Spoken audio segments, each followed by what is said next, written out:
Hey guys, welcome back to another M6 Trains video. Matt here, back again. Happy 4th of July. Today we're going to be taking a look at, in my opinion, one of the most iconic American diesel locomotives, the Amtrak P42. Let's go in for a closer look and take a look at her. Alrighty, taking a look at the front nose of the engine.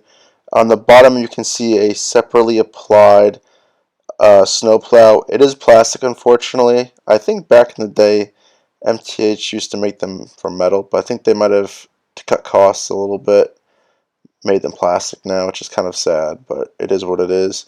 And then moving up, you have some separately applied MU hoses and a separately applied coupler cut bar, which looks really nice. And then moving up, you have some nice painted covers for some ports. I guess they're for wires or something, I'm not really sure, but if you know, please let me know in the comments because I am curious. And then above that you have some ditch lights which look really cool, and those will flash when the horn is sounded and they come on when the engine starts moving forward. And then right above that you have some nice red marker lights. And then pretty much right next to it you have the two LED headlights which look really cool. I do kind of wish that that plastic cover wasn't there, but it is part of the tooling, so it is what it is. And then above that you have a nice Amtrak logo painted on there, and then right above that you have your number board, and you have above that your windshields, which look really nice. I like to have the black trim around it, and then you have your separately applied windshield wipers, which look great. Overall, just a really nice looking front end. Atlas did a great job, and this looks really good.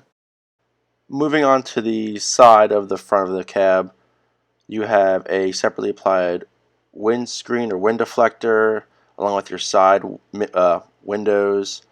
And on the truck, it's nicely detailed with the nice step. And then you have a F for front, of course, with a builder's plate to the right of that. The door is molded in, but you do have some nice separately applied handrails, which are kind of pressed in to the body, like the real thing, which is pretty cool. Again, steps look cool, and there's some like grating or like venting detail to the left of that, which looks really cool. And then moving over slightly, you have a nice Amtrak logo, which is nice and crisp, and then some more venting detail above that, which looks awesome. Alrighty, moving on to the rear half of the engine, there is which I believe is a fuel cutoff switch, and then underneath that you have some tank details.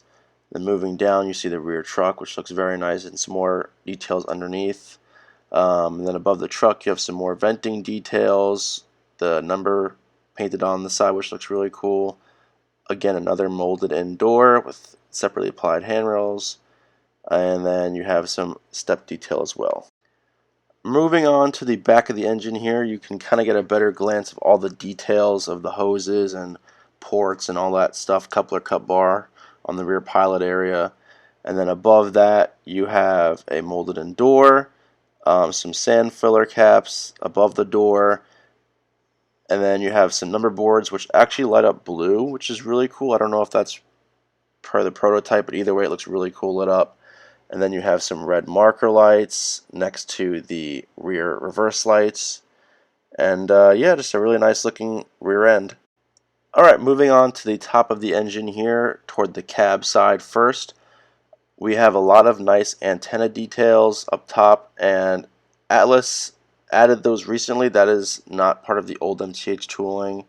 Atlas actually just added this on to their first run of these, so thank you, Atlas, for adding more details. You know, the more details the better, of course. And then moving back you have some molded in lift rings, which is kind of disappointing. It would be nice if they were separately applied, but it is part of the mold, so it is what it is there. And then toward the horn area there's a lot of nice molded in details there as well, and of course the horn itself, which looks really busy and really cool.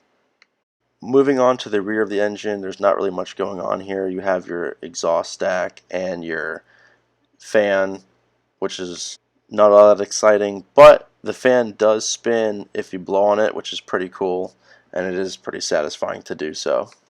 Alrighty guys, that about wraps it up for the review of this brand new Atlas O Amtrak P42.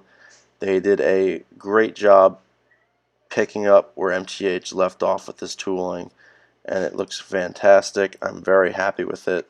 It looks great, it runs great, and I really don't have any complaints about it.